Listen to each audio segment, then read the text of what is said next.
తెలుసా? పడుకోరా కాసేపు, రేపు ప్రార్థన చేద్దుగానే, రేపు వాక్యం చదువుతుగానే. మోసం చేసి చేసి నేను నరకానికి ఇచ్చుకుపోతాను. దేవుని వాక్యం అంటే ఇదే మిక్కిలి అనుకూలమైన సమయం. ఇదే మిక్కిలి అనుకూలమైన సమయం.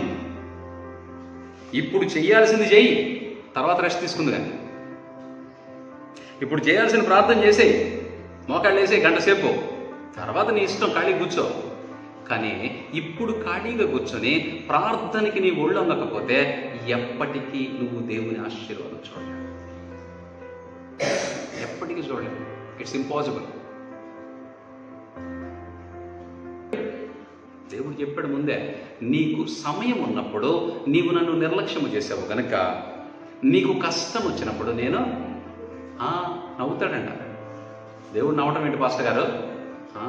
నేను చెప్పలేదు, ఆయనే చెప్పాడు.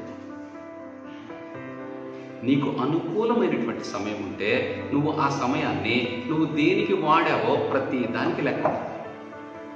ఉన్నటువంటి సమయాన్ని నువ్వు చక్కగా సుఖించుము, త్రాగుము, తినుము అన్నదానికి ఉపయోగించావు. ప్రార్థించము, వాక్యం చదువు అన్నదానికి ఉపయోగించలా. ఈ సమయాన్ని దేనికి ఉపయోగించావో దానికే కదా నీకు ప్రతిఫలం వచ్చేది.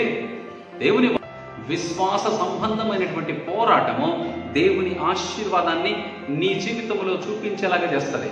విశ్వాస సంబంధమైనటువంటి పోరాటము ఆ ఎర్ర సముద్రాన్ని చీల్చి నిన్ను అందరూ నడిపిస్తుంది. దేవుడు అద్భుతాలు చేసి నీ ద్వారా తన నామానికి మహిమ తెచ్చుకుంటాడు, నీ ద్వారా తన నామానికి ఘనత తెచ్చుకుంటాడు. నువ్వు విశ్వాసంలో ఉన్నప్పుడు. నీలో విశ్వాసమే లేకపోతే దేవుడు ఏ కార్యము చేయలేడు.